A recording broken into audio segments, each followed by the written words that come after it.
Hello, everybody. This is Hondo Carpenter, your Las Vegas Raiders beat writer on SI and the host of the Las Vegas Raiders Insider podcast. We're going to discuss today the Raiders and the potential of Pete Carroll. I can tell you this, it's very different this time with Pete than it was with Ben, and I'll explain.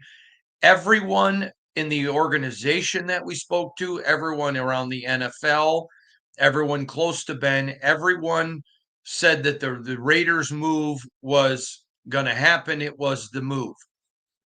Clearly, that broke apart late Sunday night, but really Monday morning and Monday early or late morning as well is when the marriage kind of went negative. As you know, I am working on it because I think you have a right to know what happened. I've had three people tell me the same thing of why they thought it happened, but none of them are directly knowledgeable of the situation. So once I get someone, and I will, then I'll gladly discuss it. Um, there's a lot of people around the NFL in the organization, close to and all around Pete Carroll that think that Pete Carroll is going to be the next coach. We're going to talk about that at length. I know that Pete has expressed to people who've told me that he would probably bring his sons with him. Great, no issue with that. Bring whoever you want. You're bringing a great resume. Um, but I do know for a fact that he has at least talked to people about the potential of joining his staff in Las Vegas should the deal come together. So that's where it sits right now as far as that information. I want to talk to you about Pete Carroll. When the process started, I told you that the Raiders wanted somebody with experience. They felt like Antonio Pierce was hurt at times by not having experience, even at the coordinator level in the NFL. And then he had some very wise and good counsel around him. And so it was baffling to some about decisions that were made. Again, that's not piling on to Antonio Pierce at all. That's just the reality of the mood that there was a lot of people, both locker room and outside of the locker room, that felt like the discipline and the discipline and the things that got him the job in 23 maybe were not as present in 24 and felt that hurt him. So as they looked and went into the process, you already know that they were Tomlined by Ben Johnson. But now they sit here today, and there's a lot of people that think it's happening. But like one person told my wife Shannon and I yesterday, think it's going to happen with Pete, but was certain it was going to happen with Ben, and it didn't. So don't know. Um, I want to just give a quick shout out to my family. I have been hardly involved because of my involvement in all of this search and covering it and phone calls, and I appreciate their patience, by the way. But moving on, I want to talk to you about Pete Carroll because I've gotten a ton of email, positive and negative, but people asking me, what would Pete Carroll offer the Raiders? There are several things. First of all, the man has tremendous energy. And I'm starting there, not because that's why you hire a head coach, but there are people who are concerned because of his age. If you know anything about Pete Carroll, if you've been around Pete Carroll, the only thing about him that would make you guess that he was in his 70s was if you saw his birth certificate. He doesn't look like it, he doesn't act like it, nothing. He is a massive, high energy guy, number one. So I don't, to me, you throw the age out of it. People say, yeah, but Hondo, he won't be here for 10 years. Okay. How many coaches in the NFL are there for 10 years? They're not. Even with Ben, it would have been a 6-year deal. And I could totally see Pete, if he does what he's always done, succeeding and um, being here 6 years. So I don't think that's relevant. But what I do think Pete Carroll brings to this job is an exceptional football mind, exceptional. I think he brings somebody that absolutely is completely efficient on the X's and O's on every part of the ball, special teams, offense, defense. He needs a gifted and experienced defensive coordinator. That is vital. And I want to stop right there. I have told you all along that all appearances are that Patrick Graham is gone. I believe he is gone. If I am Pete Carroll and I get this job, I am going to do everything I can. Now, if Patrick ends up moving on, I'm going to share with you why that was.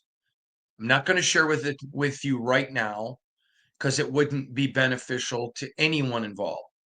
But if Patrick moves on, I'll explain to you why the Raiders would have lost him. But if I'm Pete Carroll, I go immediately to get Patrick Graham. Now he's interviewing today for a second time in Jacksonville. There's a lot of speculation around the end. First of all, it is. I've heard people say, "Well, Patrick Graham's only getting Rooney Rule interviews." That's totally stupid and not true.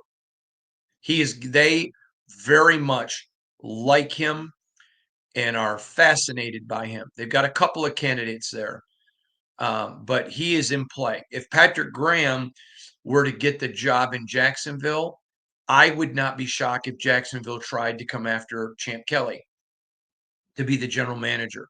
Champ is highly respected around the NFL, and a lot of people um, don't know that Antonio Pierce was not Champ Kelly's choice to be the head coach.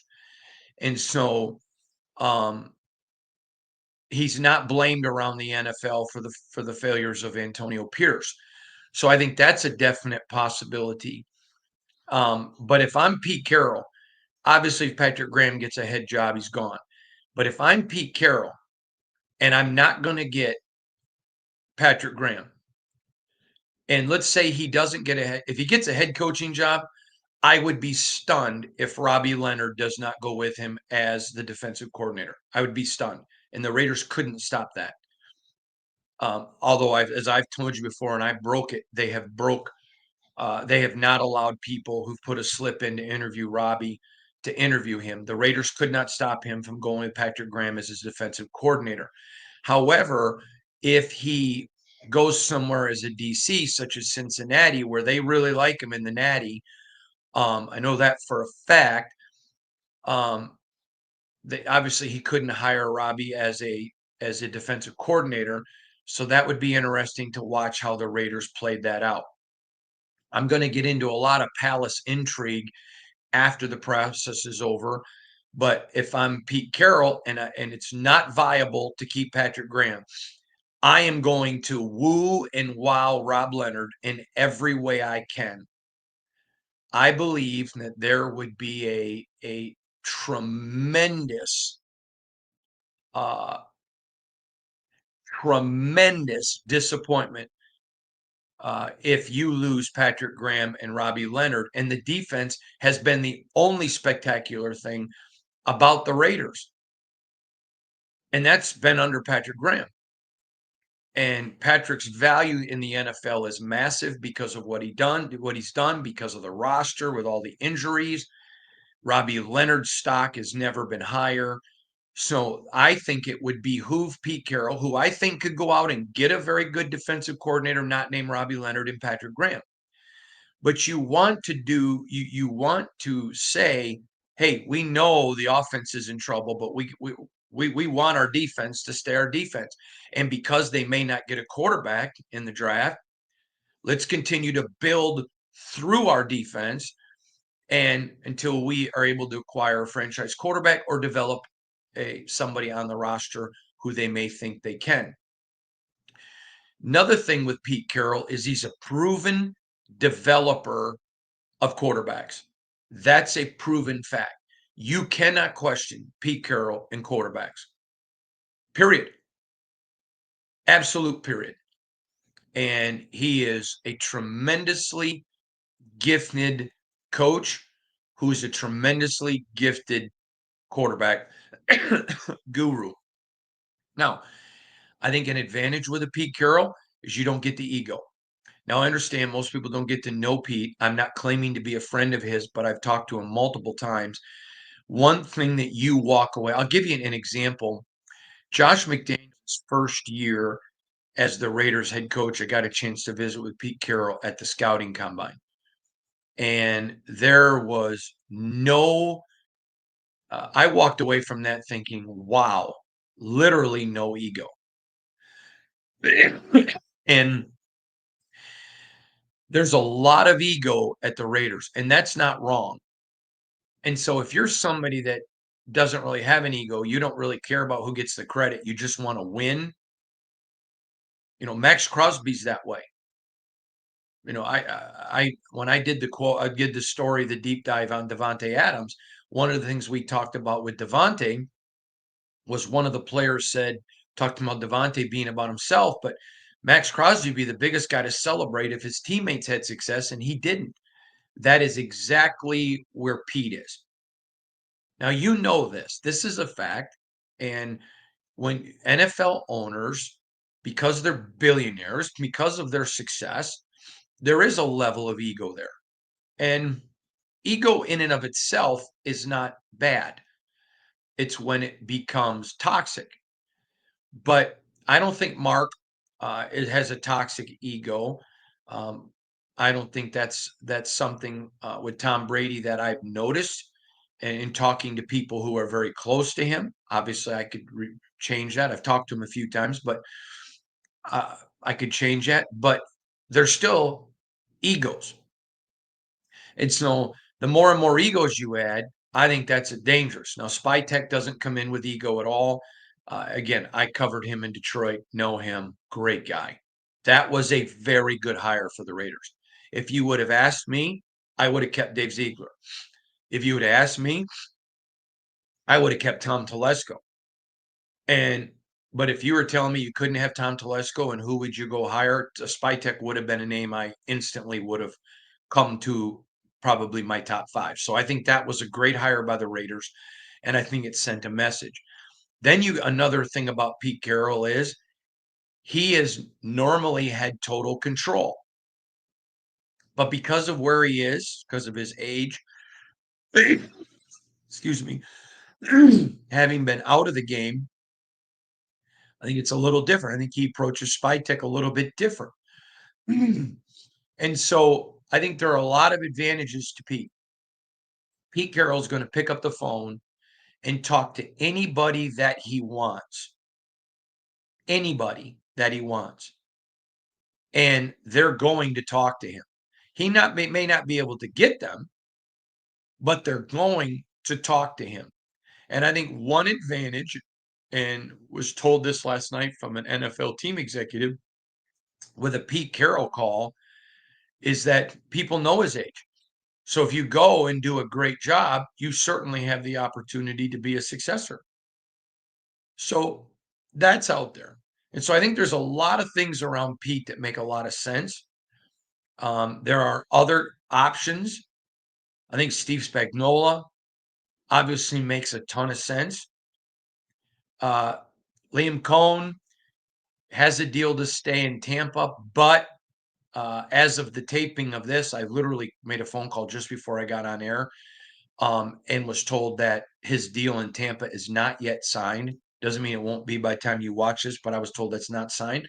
So certainly a possibility, but everyone seems to think Pete is the guy in the driver's seat.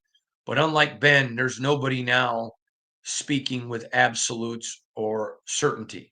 So as this process continues to go on, I think the Raiders did a great job with Spytech. Great job getting him. That was a good job by the Raider organization. And I think if they go out and get a Spags, or if they go out and get a Brady, or whomever they get, and we'll certainly dig into them if it's somebody that we haven't looked at, um, I think they've got to still have an opportunity to get this absolutely right. So if you're a Raider fan, and I'm not, but if you're a Raider fan, I don't think you would be discouraged right now. Spytech was a great get. You know that there's going to be a unanimity of purpose with him and Tom Brady with what they want. Now they have to go make sure they get a coach that makes it fit. So that's where it sits as of this moment. That's where everything rests right now. Again, everyone seems to think Pete is in the driver's seat. Or not, that's not fair. That Pete is looks like he's the favorite, but unlike Ben, nobody is. They're like, I think. Talked last night to someone in the organization. They're like, I think it's Pete, but man, after Ben, no clue. And that's the sentiment everywhere. But again, as I said, I know that he's reached out with people and not said he's getting the job, but about them possibly joining his staff in Vegas, which is smart, and that's and that you should be anticipatory of that to know what you would do, where you would do it, and how to get it done. So that's the latest. We're going to keep you tuned. You could see something today or tomorrow. I don't believe you'd see something over the weekend, although it possibly could happen. Not a press conference over the weekend. The NFL doesn't want the attention, but I would think Monday or Tuesday that there would be a good shot that this would get wrapped up. I told you originally, multiple days ago. Hang on, I can tell you how many. Saturday, Monday, Tuesday, Wednesday. I told you 12 days ago that today would be the earliest I thought a coach would get picked. And I think now we're in that window. If the news broke today, I think there'd probably be a presser tomorrow. If it broke on Friday, I think there'd be a presser on Monday. Again, just because of the NFL wants nothing to take attention off its games, and I don't blame them. So that's the latest of where everything sits. We're going to continue to work the phones, going to continue to give you the information that you want, covet, and need. Appreciate all of you. I hope you have a wonderful day and stay warm. God bless you all.